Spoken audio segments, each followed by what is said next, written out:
Les aventuriers avec Issa Marzouqi.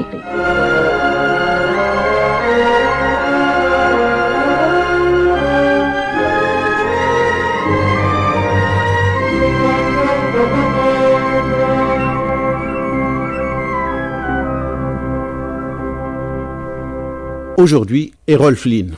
Le nom d'Errol Flynn a fait rêver des millions de jeunes dans les années 30 et 40 du XXe siècle qui allaient avec enthousiasme admirer les exploits de leurs héros préférés dans des films épiques comme Le Capitaine Blood, Les Aventures de Robin des Bois ou La Charge fantastique. Errol Flynn représentait en effet la star de films d'aventure qui brillait de tous ses feux durant l'âge d'or de Hollywood et dont la biographie, en plus des rôles qu'il interprétait, mérite de figurer en bonne place dans notre émission Les Aventuriers. Errol Flynn est né en 1909 à Hobart, en Tasmanie, et est donc australien. Il ne deviendra américain que plus tard, lorsqu'il rejoindra Hollywood. C'est le fils d'un célèbre anthropologue et biologiste irlandais et d'une Australienne. Durant son enfance, Errol Flynn est un enfant turbulent, battu par sa mère. Adolescent intenable, il fait plusieurs fugues, entre autres en embarquant clandestinement dans le bateau de son grand-père marin. Ses parents le mettent en pension dans un collège de Londres, mais il en est exclu à l'âge de 15 ans, malgré ses talents sportifs de footballeur et en gymnastique. Il est à nouveau exclu d'un second collège de Londres et d'un troisième à Sydney en Australie, à la suite d'une bagarre avec un autre élève. À 17 ans, il est champion junior de tennis d'Australie. C'est à cette époque qu'il commence une vie agitée d'aventurier. Grâce à la vente de sa bague de fiançailles et l'aide de son oncle, il part en Nouvelle-Guinée où il exerce divers métiers. Inspecteur sanitaire, aide du camp, pêcheur à la dynamite, directeur d'une plantation de copra et capitaine d'un bateau de transport. Son premier contact avec le cinéma se fera lorsqu'il conduira une équipe de tournage dirigée par le réalisateur Joel Swartz dans la jungle de Nouvelle-Guinée. L'équipe en question s'avère travailler pour les services secrets australiens. En 1929, Errol Flynn part pour l'ouest de la Nouvelle-Guinée, à la recherche de l'or, sans y réussir. De retour, Flynn gagne sa vie en tant que guide d'expédition et trafiquant de plumes d'oiseaux rares. Il est accusé de meurtre, mais on est blanchi par un témoignage attestant qu'il s'agissait d'un cas de légitime défense. Flynn travaille ensuite comme aide vétérinaire dans une entreprise d'élevage de moutons et grâce à l'argent gagné, à la suite de la vente de ses terrains aurifères, il achète un bateau grâce auquel il repart pour la Nouvelle-Guinée pour fonder une plantation de tabac.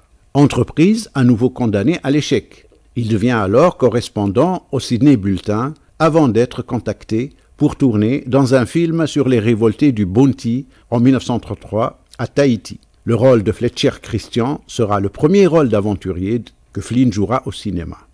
Errol Flynn s'installe ensuite en Grande-Bretagne où il joue au théâtre dans la Northampton Repertory Company, dans des pièces comme Pygmalion de Bernard Shaw et Othello de Shakespeare. Quelques rôles dans le cinéma le font remarquer et recommander à Jack Warner pour tourner à Hollywood. C'est le cinéaste Michael Curtiz pour lequel il tournera 12 films qui le rendra célèbre, notamment grâce à son rôle titre dans Le Capitaine Blood en 1935, qu'il tourne avec une autre débutante, Olivia de Havilland. Le succès du film relance la mode du film historique, permettant à Flynn de jouer dans La Charge de la Brigade légère en 1936, puis en 1937, Le Prince et le Pauvre, et surtout en 1938, Les Aventures de Robin des Bois. La carrière d'Errol Flynn est donc définitivement lancée, avec notamment 7 films tournés avec le grand réalisateur Raoul Walsh. Le dernier film dans lequel il jouera en 1958, Les Racines du ciel, d'après le roman de Romain Gary, dans lesquels les conditions du tournage seront difficiles.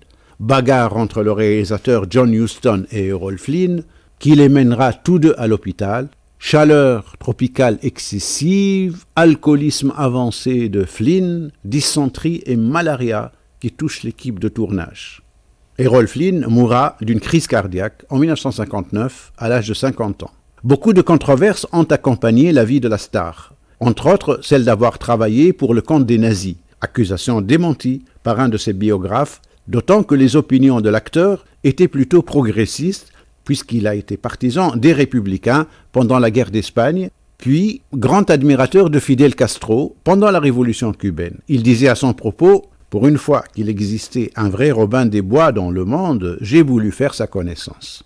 Dans sa vie privée, Errol Flynn était également un grand buveur, ce qui le fera disparaître à un âge précoce, et un séducteur invétéré, dont le mode de vie a été à l'origine de la création de l'expression « in like Flynn », c'est-à-dire l'amour à la Flynn, synonyme de succès dans la vie sentimentale.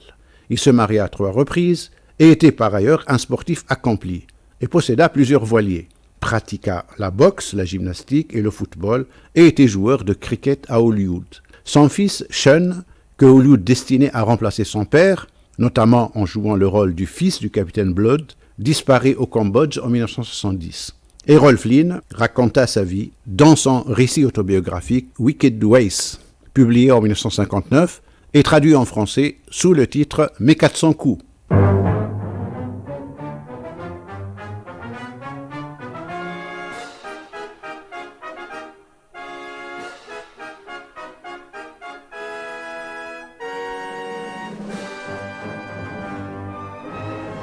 Les aventuriers avec Issa Marzouqi.